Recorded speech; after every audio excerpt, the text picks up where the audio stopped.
kinfolk. Don't talk too much, stay hush with the info. This is one here for my kinfolk. Don't talk too much, stay hush with the info. I break bread only with a few. I break bread only with a few.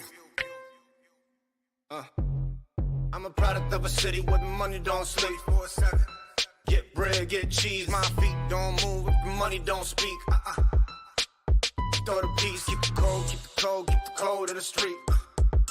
Everybody gotta eat. This is what it sounds like when big chops on the beat. Big chops with the heat, hot pans on the flame, turn up to the speech. Word up when I speak, pull up to the show about 25 deep. God bless the whole team. I break bread only with a few.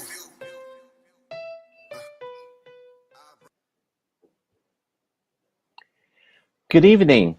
My name is Eric Hong. I'm a programmer for the Philadelphia Asian American Film Festival, and we are here to talk about Djembe in the 13th Streets. And I've been joined by Brian Hong. And can you please introduce yourself a little bit, please? Okay, yeah, hi. I'm so great to show the film in the festival. My name is Brian Hong. I'm from Hong Kong. I did a work about the people from Africa and Hong Kong people. So the film is called Djembe in the 13th Streets. Yeah. Thank you so much. And I would like to announce that this film has won this year's VJ Mohan Social Change Award. And the award is named after a late PAF staff member, and it recognizes a film or filmmaker that who embodies Mohan's spirits of transformative change through media. So congratulations, Brian. Thank you so much. We really enjoyed the film, and we look forward to this discussion. While we wait for audience to type their questions in, can you tell us how you came across this story and the idea of a film about Africans in Hong Kong? Okay. Actually, in Hong Kong, most people are local Chinese people. There were some foreigners work and live in Hong Kong. They are mainly from western parts of the world. After 2005, and lots of Africans immigrants to Hong Kong. I noticed that there are lots of intermarriage between the Hong Kong women and Africans. So I'm curious about their family structure, how they interact with each other. Then I asked to investigate and talk to African people, and talk to different associations. I think it's worth to make a documentary about the two groups of people interact. So that's why I make the documentary. Great. So is there an obvious association for you to approach, or do you know anybody who, do you know any Africans or people who married Africans personally? And when you started? Okay, it's from, I think I can start with my childhood, because at the first time I encountered there's a racial difference, the skin color difference is when I was very small. I went to New York to visit my relatives, and I find that there are lots of racial, black, Indians, different colors people live in New York. I was curious at that time, and then 20 years later, I studied my master's degree in New York, and there are lots of people from different parts of the world. I think it's really amazing, and that's why I think the intercultural, different people can learn from the good things from other cultures. So that's why I make this documentary. Yeah. Mm-hmm. So how did you find the four main characters in the documentary? Okay. The first case in the documentary is Kaze. Is the Djembe player from Cameroon. I went to his performance, and then I asked him, is he interested to do the documentary with me? and he said it's okay. He's the first case in the documentary. It should be shot begin around 2015.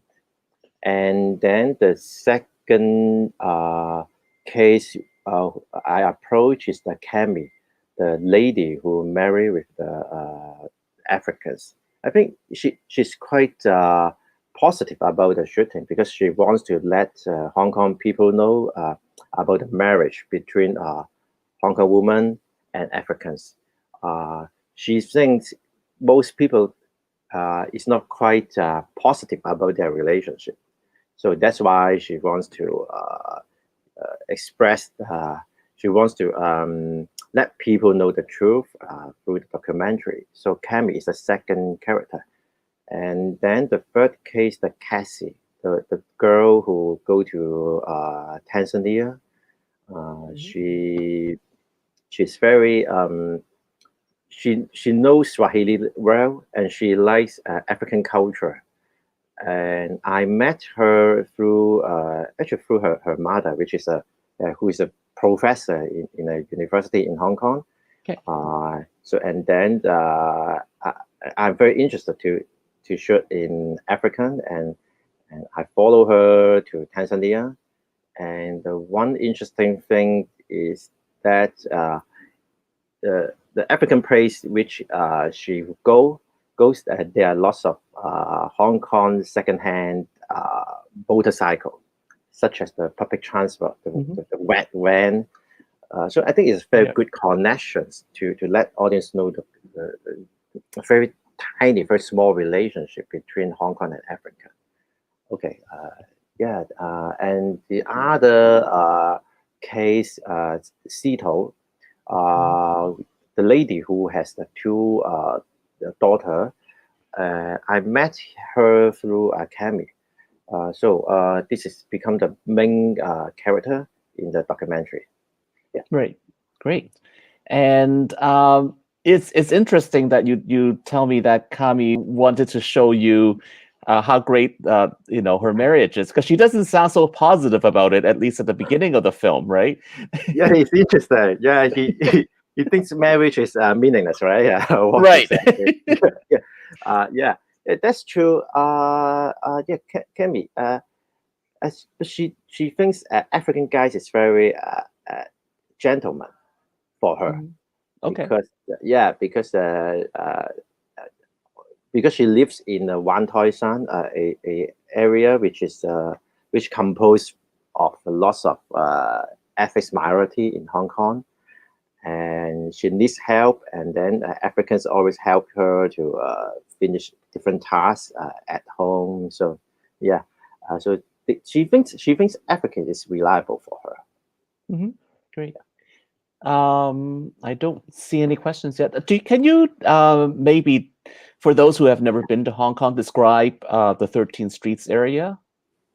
Oh yeah, the 13th Streets area is in a it's in a city. It's in a city, but it's composed of lots of old buildings. Those buildings are aged around 50 or 60 years old. So there are lots of cheap rental place at that area. Okay, so that's why lots of ethnic minorities live over there because of the cheap rental price. It's more affordable, but the living condition is not that good over there. Okay. I met some Africans living there because they are seeking asylum in Hong Kong. So because they can work in Hong Kong, they just have some basic expenses subsidies from the Hong Kong government. So that's why they have to live in a more affordable place, which is around the 13th Street area. Okay. They have some gathering sometimes in the roof of the 13th Street area. So that's the beginning of the documentary. Those Africans are playing Djembes together. Yeah. Right. And how many Africans are in that area? Do you know, or and in Hong Kong in general, who long-term residents? A long-term resident, I think it's more than 300, Okay. because they, based on the official figures, the intermarriage, the number is more than 300. I think in total, Africans in Hong Kong, maybe 2,000 and more. Okay, so yeah, I think so. Mm. Okay, great. So one of our staff members have asked, what were the most surprising things that your interviewees told you? Maybe marriage is meaningless. Yeah, maybe. A surprising thing. Okay, I think the most surprising, I'm not acting on the film. When I start to shoot the whole documentary, like the first scene on the roof, Africans playing the djembe on the roof. After shooting, one African asked me, when was I first time meet black people in Hong Kong? Because he thinks there's not much local people talk to them and be friend with them. So that's why he's very curious about that. So he asked me when was my first time to see Africans. Yeah, so I think it's a most interesting question for me, because in Hong Kong, the government is always positioned itself as a world city, but actually it's not that international to me. Mhm.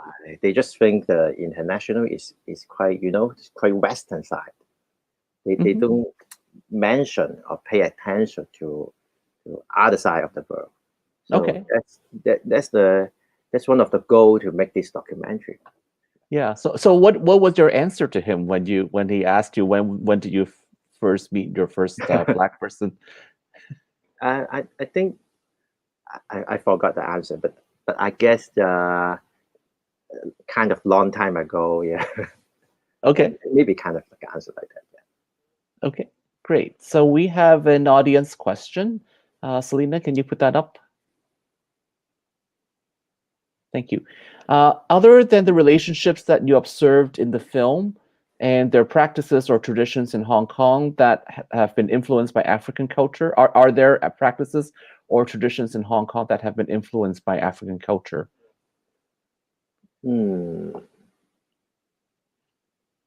I think not much really, Mhm. because when I'm doing research, I heard about different scholar data show us that after the Asian financial crisis of 2000, Africans would move from Thailand to Hong Kong to start their trading business, and lots of Africans go to Guangzhou, and some Mhm. of them go to Hong Kong. So it's a quite new community in Hong Kong, I think. Okay. And I can see there are lots of interaction between Hong Kong people and African people right now, especially after there was lots of things happened in Hong Kong last year. Mhm. There was for example, there's lots more security guide in Hong Kong right now, especially in the university entrance. Right. Those security force, they hire Africans. They like to hire Okay. Africans. Yeah. Okay. We have another question. Can you put that up, please? Thank you. I was struck by the opening line from the African Hong Konger, noting the very different life perspective his culture has compared to Hong Kongers, unhappy stress. Why did you decide to start the film that way? Oh, okay. So actually, one of my approach to make this documentary is try to compare different culture. I think we can learn from different cultures, and this is the Hong Kong lifestyle by other cultures is a comment made by other cultures. Yeah, because when I'm shooting this documentary, I'm very impressed with Africans. They're always happy, their lifestyle. When they find something to make them with them, like the djembe, they can dance, sing, is, I think it's a very happy moment. But in the life of Hong Kong and Hong Kong people, there's so many practical things to take care, and I think kind of Chinese value. I don't know. Yeah. So that's why I want to make some comparison, and then after when you see the comment from the Africans, you can make some comparison. Audience can make some comparison between the Hong Kong values or African values. Yeah. Great. Another staff member asked, did the entire crew go to Zanzibar, or was it just you? And what were your impressions of Zanzibar? Okay. Actually, just me go to Zanzibar because of the budget issue. Right. Because we don't have that much of budget from the Hong Kong Arts Development Council. Yeah. Actually, I got the turn down for the first time of the application of this documentary to the council, and then okay. So when I went to Zanzibar, okay, I'm very exciting about. I see lots of vehicle from Hong Kong. You can see there are lots of school bus, public transport in the Zanzibar. So I think it's very interesting. I see those public transport. The destination still is a destination in Hong Kong is a Mong Kok. For the sign of the red van. So I think it's very interesting for me. In Zanzibar, I think it's a very beautiful island. It's surrounded by the ocean, and it's quite different from the main part of the Tanzania because they have certain kinds of autonomous. They believe they practice Muslim, and yeah. So I think it's quite culture shock for me. So it's very interesting, and before I go there, I wonder why Cassie can, because she has a very good relationship with the host family, and she spends lots of time to learn Swahili. That's a very contrast with the Hong Kong values. You know, Hong Kong values is kind of like I learned something because I have to find a good job. I can find a big money in certain sector, but for her, learning Swahili, it's nothing to do with it. So that's why I want to show this. Yeah. Right. And did you stay with the family, or were you in the hotel? Oh, I mean the family is the one which is the host family, right, of Kaze in Tanzania, in Zanzibar, the right. Muslim family, the Yisti. Yeah. Right. So when you were there, were you staying with the family too? I can't because at that time they got a renovation, so I stay in a hotel. But Cassie stay with her family, and in her family because there are lots of. I think most of them are women, so it's not quite convenient to stay there. And how did they feel about you making a film about them? Oh, they also curious. The first question when they see me is they ask Cassie, "Oh, why your friend is interested to come here to shooting you?" So they very curious about that. But before I go there, I very interesting to find what makes them to can interact that close, and of course there are some other Hong Kong connection there, especially so those wet van. As far as I know, I think it's the only place in Africa they use the second-hand vehicle, which is they keep the whole labels, whole side of the vehicle, the transport vehicles, same as Hong Kong in Africa. Great. Yeah. So we have a couple of questions. Can I get Kilthia Roberts? I don't know. Yeah, and I will get to your question, Jenny, because we have some other questions that connects with yours. And I'm sorry if I'm massacring your name, but Kilthia Roberts, as a result of doing this film, have you established friendship with any Africans in your country, in Hong Kong, I guess, or have you established friendships with the family in Zanzibar? Oh, yes, I do. I established some friendship with Africans in Hong Kong. Yeah, I think it's quite interesting interaction because I'm very impressed with their happy life. I think they enjoy life always, even facing difficulties. I think I learned a lot from them. Yeah. Great. So let's have Jenny's question. Her first question is, has Black Lives Matter made it to Hong Kong? And then related to that, has race language been evolving in Hong Kong Cantonese? I like the moment when the African called out Camy for saying Hak Wai or Hak Yan. Yeah. Yeah. So, Oh, yeah. actually, it was a joke for Camy and the Africans work in the second-hand field. You know, they're just joking at that time. For the Black Lives Matter, I think it's not much impact in Hong Kong. But I heard about some people go to protest in front of the American embassy. Okay, yeah. Right. So for those who are not from Hong Kong, can you explain Hak Wai or I mean yeah. I'm not quite sure about the culture here. Yeah, okay. To say, yeah, so it's a sort of derogatory term, or very derogatory term, and certainly can be interpreted that way. Yeah. So since you have started making this film, have you noticed any change in the perception of Africa and Africans in Hong Kong?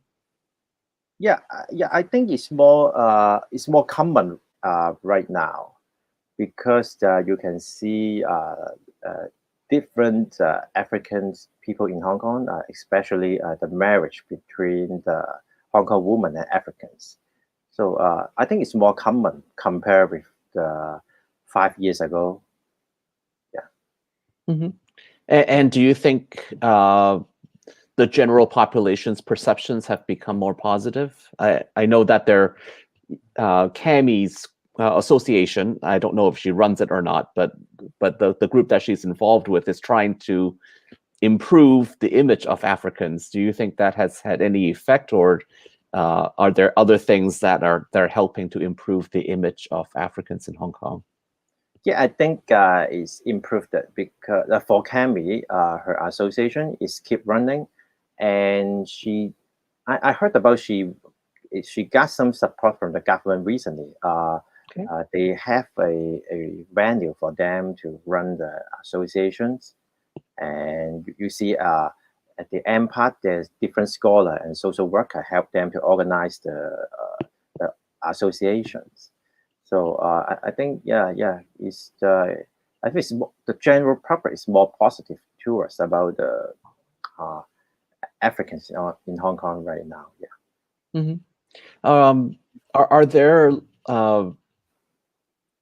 there African festivals or something in more central areas in Hong Kong right now? African area.